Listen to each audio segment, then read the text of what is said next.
Hey, what's up YouTube? If you've been following my channel for the last couple of weeks, you notice that I've talked about this radio a couple of times in the live stream. This is the TIVDIO V-115. I was introduced to this radio via a couple channels here on YouTube. SWLING and Two Hands in a Radio have both done a lot of videos on this radio, and a bunch of other people. If you go on YouTube, you'll see a ton of all kinds of stuff about this radio and all the clones of this radio. And this radio itself is probably a clone. It's a Chinese radio. I was provided this one to do a review on. It was provided free to me. I'm not paid for my advertisement anyway.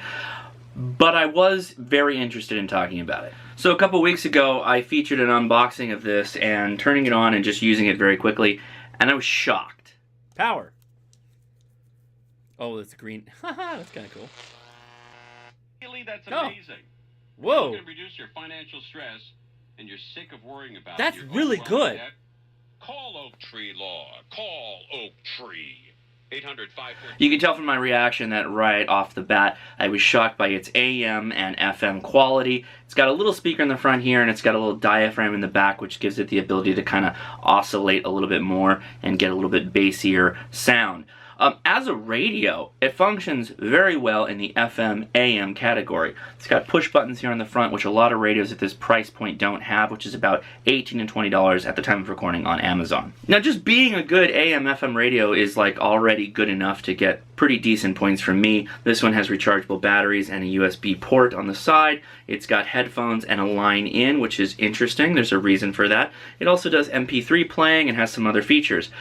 But guys, this is a recorder. It's got a microphone here, and it can record off the line in, and it can record whatever radio station you're listening to. So one of the philosophies on my channel is that both I have to like the product or I have to find it interesting or compelling in some way, and this hits both of those bases. It's both a good AM/FM radio, but it's got a compelling point in it that it can record both whatever it's listening to from the line or the microphone. That's something that puts it well above the value of the $18 and $20. This puts it in the realm of $40, $60, maybe even $70. Probably most surprising of all is the quality once you get this out of this single speaker.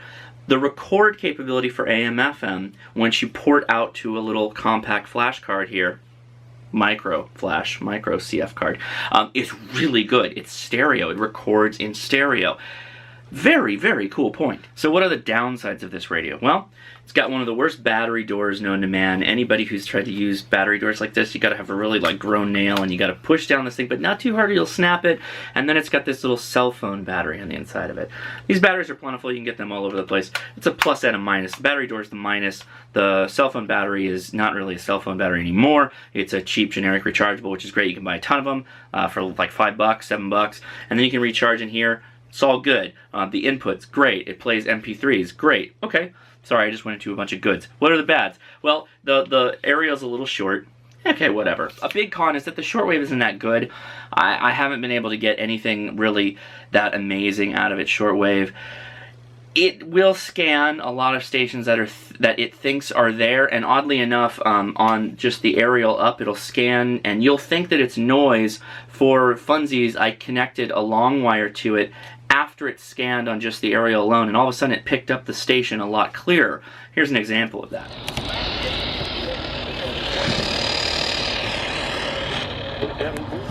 You can combine it, and you don't have to arm teachers on the line and signs, you know, some kind of, well, I'm not sure what the pay scales are there. I could get you wrong. So I need to do a little bit more research on its SW capabilities.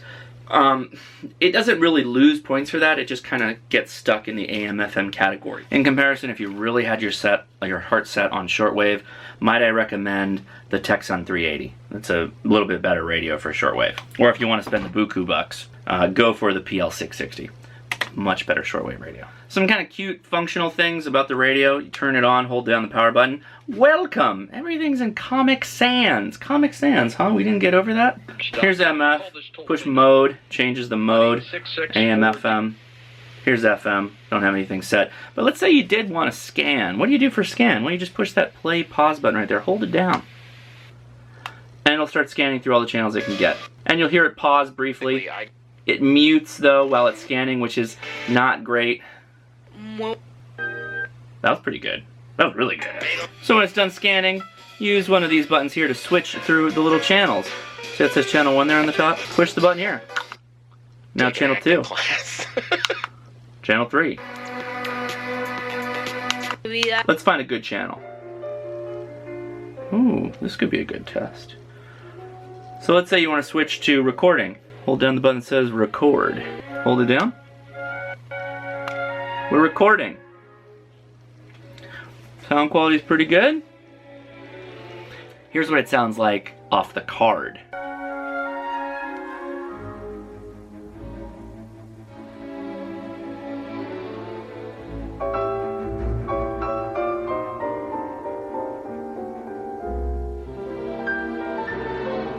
Couple of quirky features while you're listening to shortwave station, or any station for that matter. If you hit the pause button, it'll literally mute what you're listening to. So if you don't want to listen to the white noise, you can just hit pause. Boop.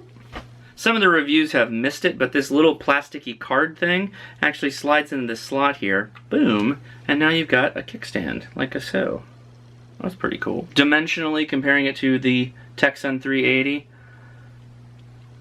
the 115 is definitely smaller, but not that much. They are, however, much different in weight. The 115, I don't know why I keep saying 117. The 115 feels a lot lighter than the 380 in hand. But for the deets on measurements, here's my little AVE ruler. It's about 4 3/4 by 3 inches by just shy of 1 inch thick. Pretty nice little portable radio. So for the price, this is an unbeatable radio for AM and FM. It's hard not to say this is an immediate buy. Once you throw the record capability in there, it's kind of a no-brainer. It will play MP3s. It does accept a line in, like I've already mentioned. It's USB rechargeable. Just hitting those points alone, it's like, wow, it's awesome. It also tries to do shortwave. You'll do pretty well if you get one of those little wind-up antennas. And I got to give you a caveat. By pretty well, I mean much better than it already does. This is what I mean. One of these little Kato real rollout antennas. This will be in the description as well as the radio I am reviewing. It comes with, it's a regular headphone jack, mono jack, but it's got this cool little plug and then a clippy, and the little clippy goes on the aerial or the antenna. So you can spend a lot more on a radio and you can spend a lot more on a voice recorder, and if you want some marriage of the two in a much cheaper form factor, this is a solid buy. So I'd recommend it. Again, this is the TIVDIO V-115. I give it a thumbs up, a solid buy recommendation. Guys, if you enjoyed this video, please give me a thumbs up. If you have not already, please subscribe and hit that little bell notification. I do live streams every week on Friday, 7 p.m. Pacific Standard Time on all things radio. A lot of ham radio stuff, but we branch out all over the place. If you want any further details on any other stuff I'm doing, hit up the links down below. I've got a Patreon where I release a monthly newsletter. If you're interested in that, check it out. Mainly my insider thoughts on radio and the things going on in the radio hobby. Anyways, thanks so much for watching, and I hope I'll see you later.